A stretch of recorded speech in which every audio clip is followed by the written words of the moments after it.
the day you get off an airplane at HKIA or Hamid Karzai Airport in Afghanistan and stand there across from the enemy, you're not the first to do it.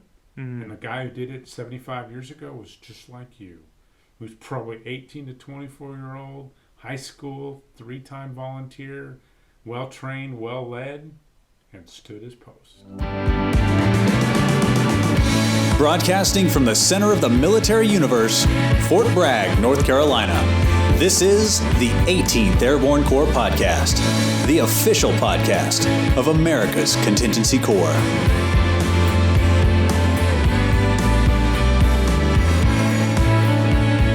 Joe Bacino, host of the 18th Airborne Corps Podcast. And if you're following along on our Operation Market Garden miniseries, well, good for you. You've reached episode 7. 7 of 9 episodes on the subject. We're releasing all 9 along the 77th anniversary of the operation, September 17th to 25th.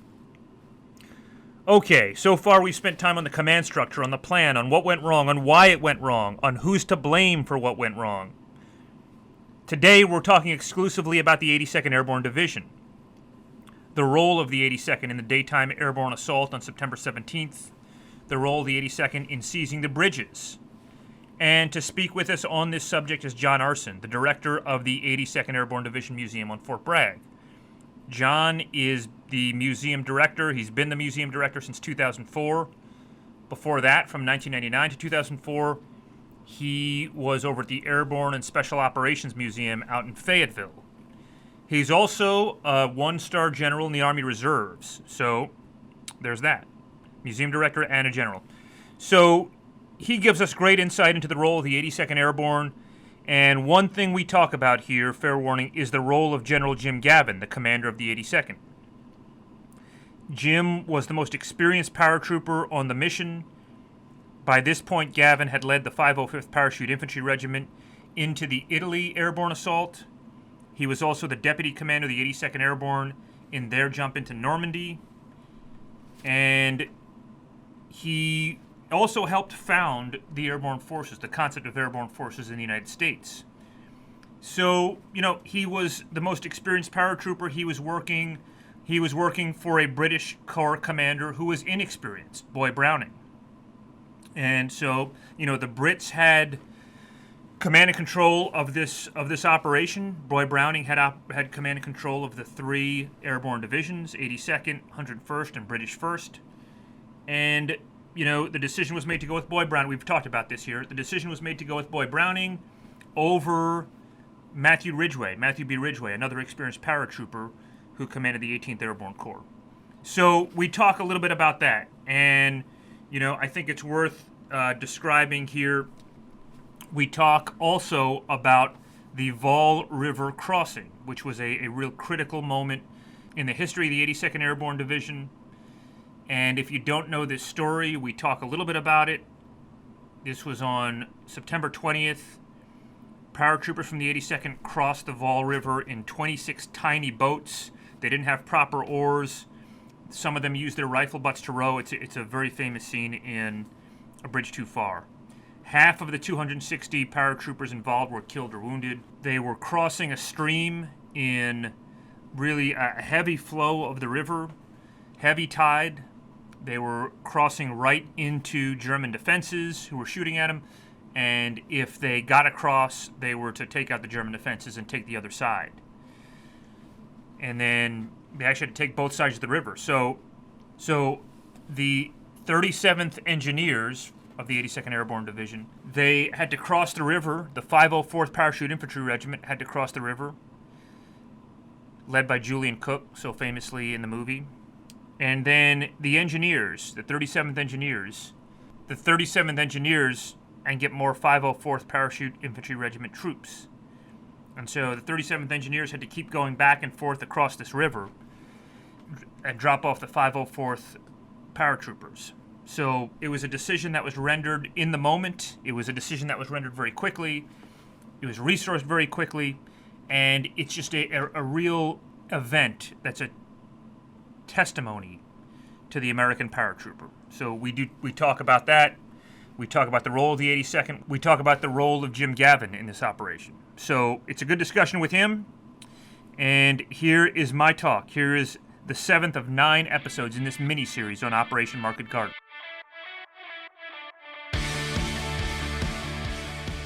What were, I guess as broad or specific as you want to be, the objectives for Jim Gavin's 82nd Airborne?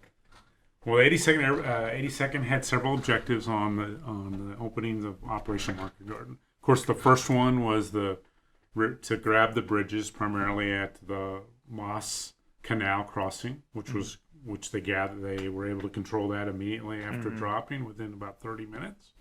And how many bridges do they have? They have primarily that bridge. They have some other smaller ones over the canal further south of that. Mm-hmm. The second mission they were given by the 1st Allied Airborne Army was to hold the heights over Groesbeek. Mm-hmm. And then the third objective of that first initial was the bridge at Nijmegen. Mm-hmm. And so that's the bridge that becomes contentious, particularly as you look at it from 75 years point of view perspectives. Yeah. As one of the things you have to look at is after action review this operation, what went wrong that day, what went right. Mm-hmm.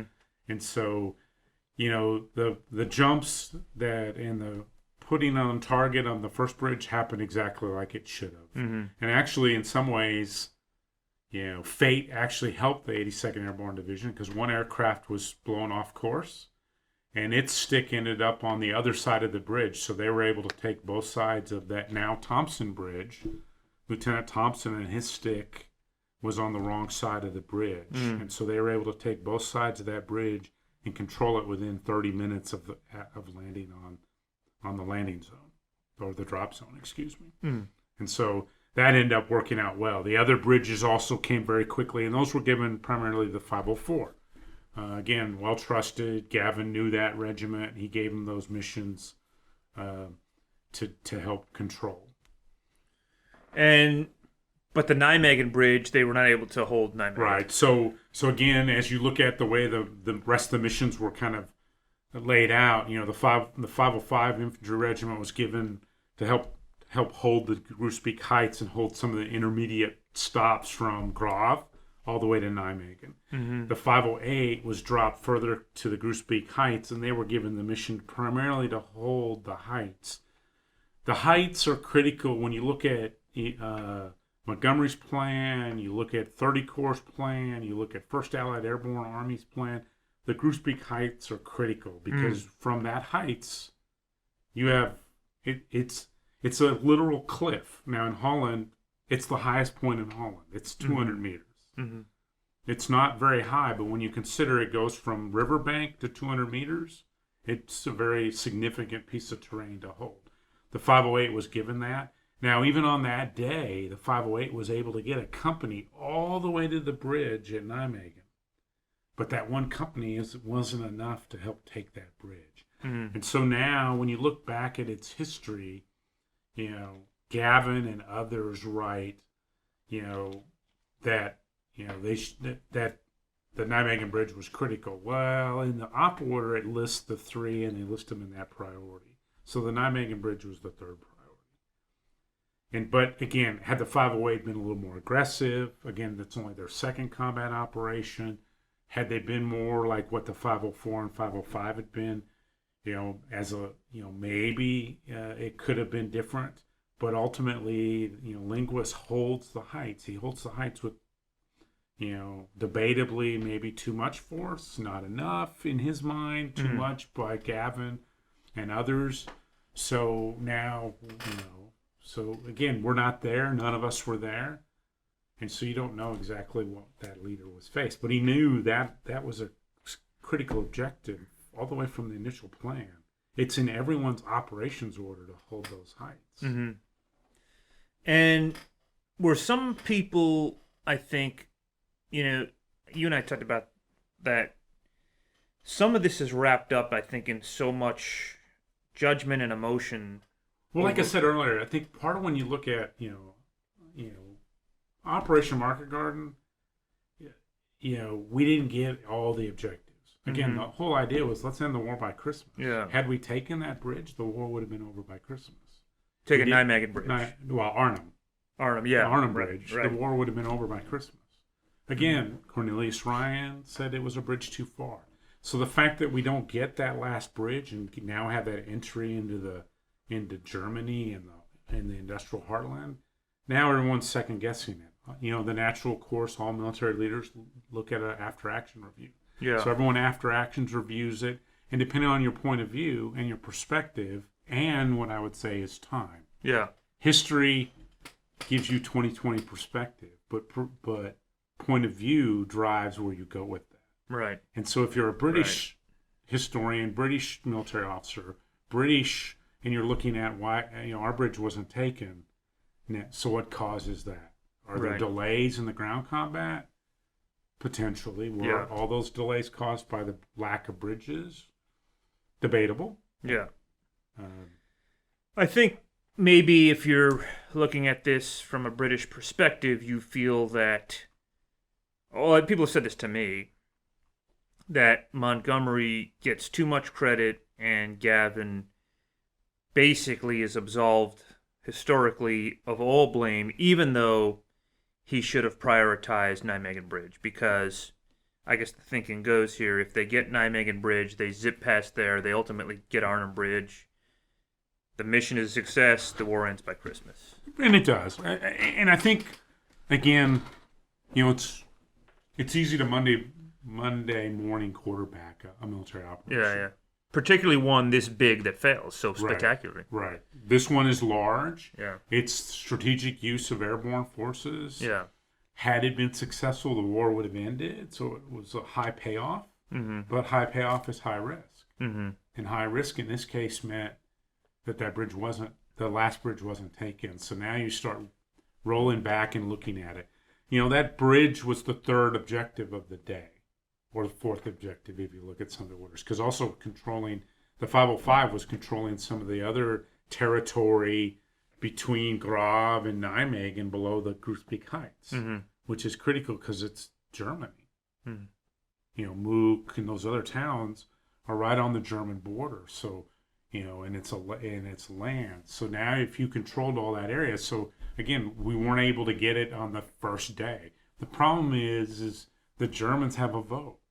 Yeah. The Germans have more soldiers in this area on this day than since May of 1940. Because they've pulled back their SS units from Antwerp after losing that port, and they're starting to reconsolidate. And, they put those units to recuperate and refit on top of Arnhem in that area.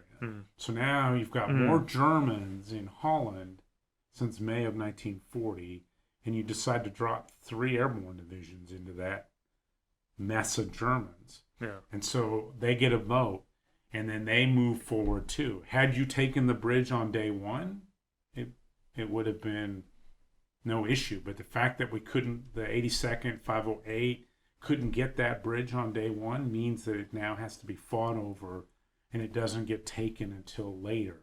Now, was 30 Corps ever stopped and waiting on that bridge to be taken? No. They had their own delays. That's right.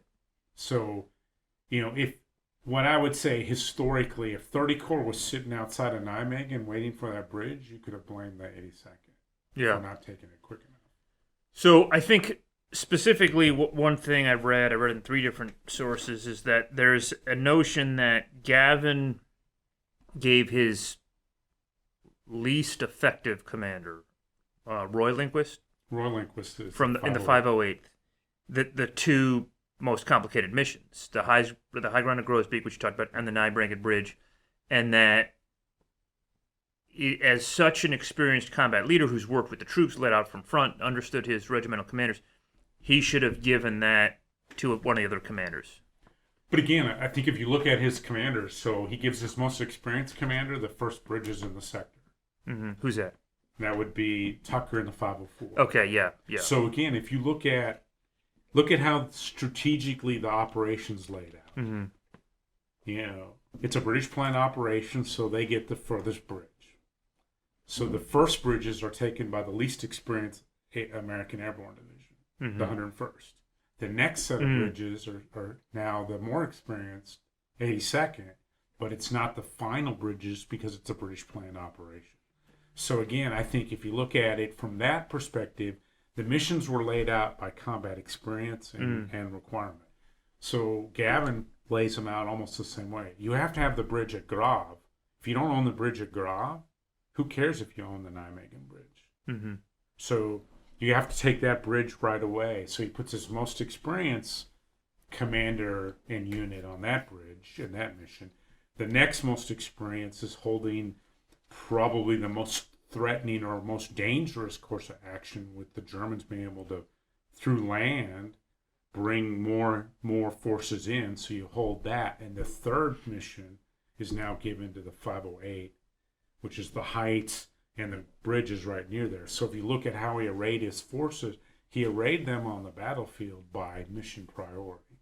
Because again, if you control the first bridge, but if you took the Nijmegen bridge but don't hold the Grave bridge, and you don't have, or you put the 508 now where the 505 was on the battlefield, and they don't hold that piece of terrain, now you hold the Nijmegen bridge, but now you've got the Germans coming across, being able to reinforce very easily through a land bridge and a small river crossing, to send even more forces into your back door and stop and surround the Nijmegen. And we may have called this two bridges too far.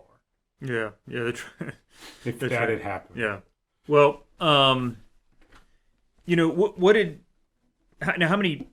paratroopers jumped in from the 82nd for Marco? We can add this in afterwards if we don't know. It's about 8,000. It's almost all, it's 3 regiments, so it's almost 9,000 paratroopers.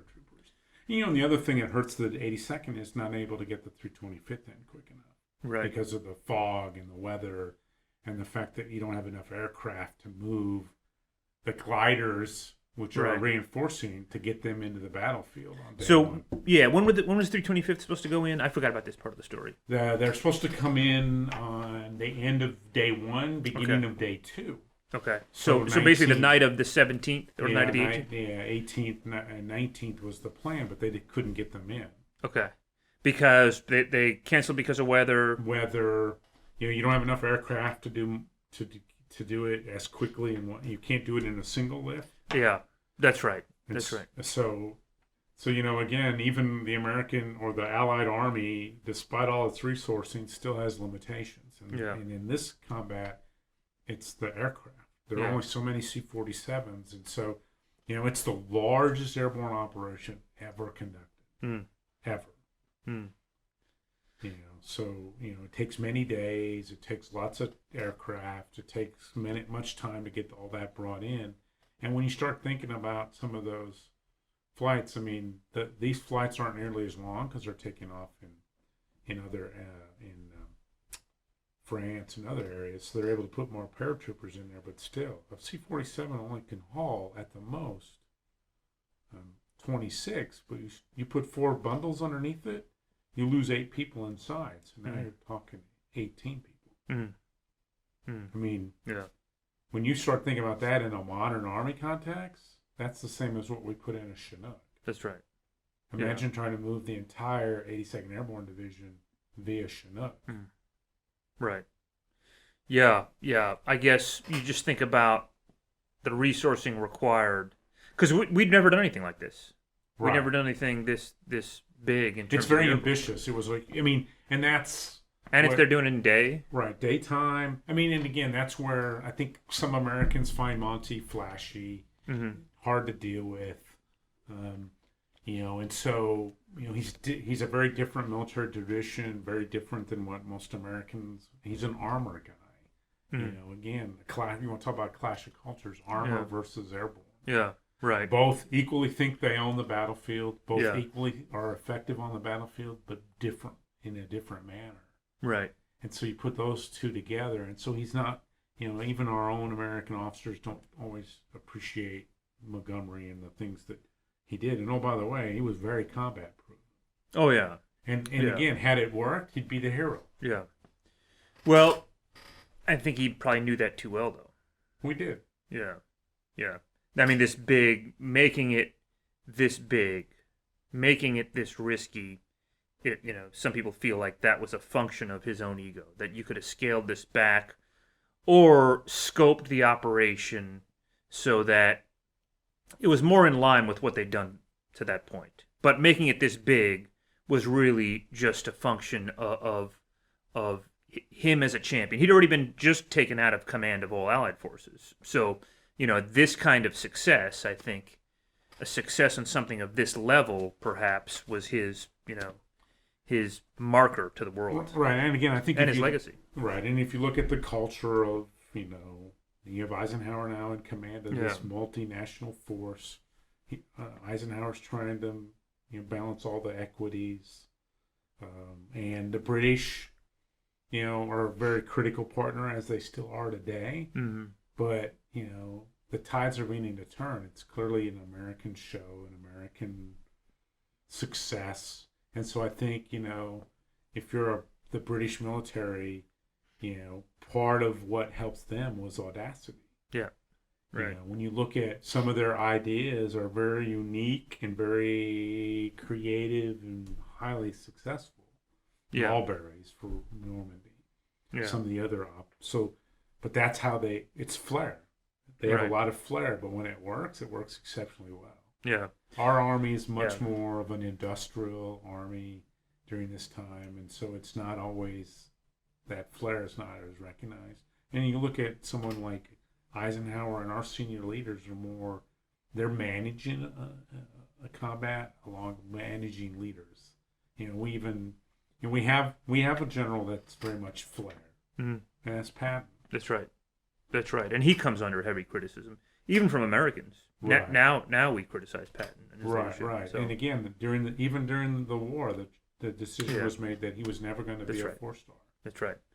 So, okay, what did Gavin think about this? How did you reflect on this in the years and decades afterwards? So I think when you read Gavin's own books and some others, I think part of what you always have to remember is Gavin's writing about it, and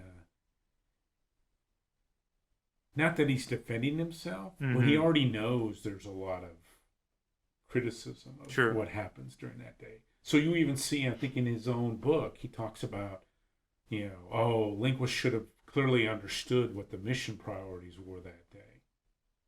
Well, as an Army officer, I would say, sir, then you should have made it clear in your operations order, because it wasn't clear in your operations order. So did he sort of after the war throw Lindquist under the bus? He did. He did. Yeah. After the war, he talks about that the 508 should have been much more aggressive. Where does he talk about this?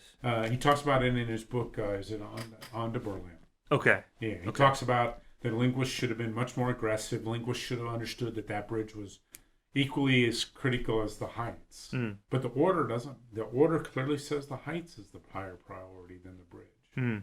And again, then your order should have been more clear. So my AAR comment is when you read that, you have to understand Gavin's writing that in like 48 to 49.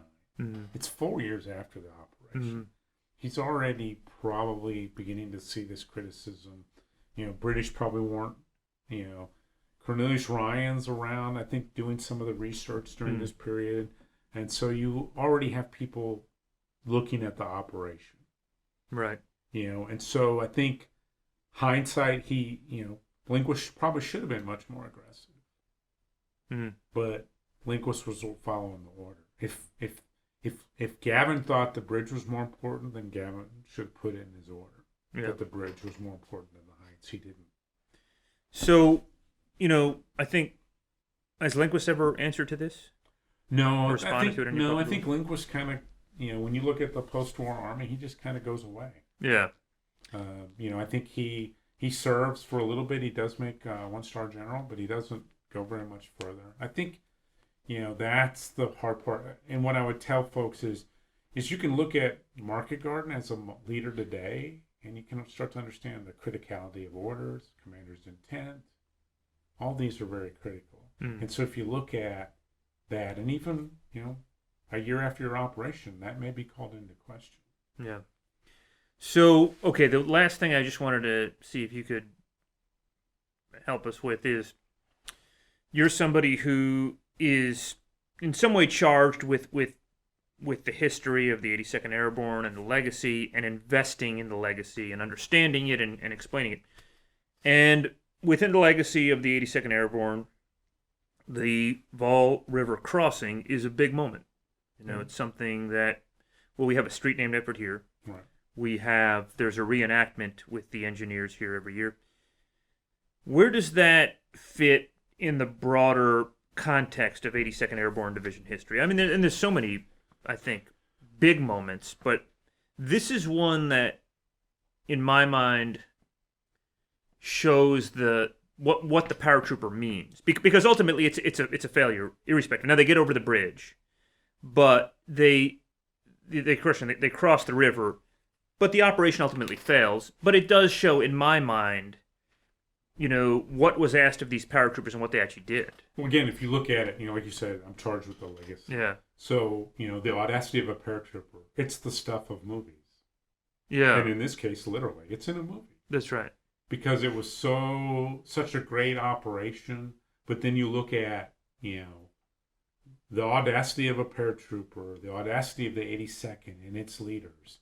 When you need a bridge taken in broad daylight across probably the heaviest flow river in Europe, it's the 82nd that will go do it. Right. Into the teeth of German defenses that are already established. In cloth boats, no bigger than a conference room table. Yeah. And ultimately something they're not trained to do. Right. There's so much that was stacked against them here. Right. Yeah. And, they're hoping to do it at night because they know they have to take both sides. This is the second bridge the 504 is going to take during this operation. And you need both sides. Sometimes both sides happen by accident, as in the Grave Bridge. This time it was going to happen on purpose. But someone had to go across. And in this case, it's the 504 and the 307th, Charlie of the 307th. And you put cloth boats and guys with oars paddling across the river to then take out the Germans on the other side. And that's what an 82nd paratrooper will do.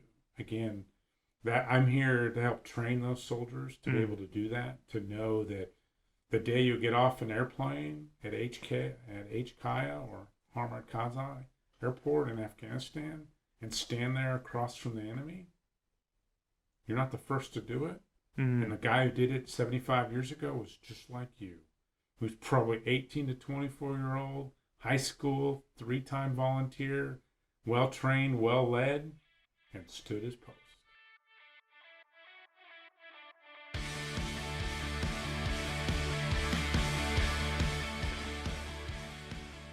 That was John Arson on the role of the 82nd Airborne Division. Tomorrow, for tomorrow's episode 8 of 9, next to last, penultimate episode in this miniseries, we're talking about the 101st Airborne, the other American Airborne Division.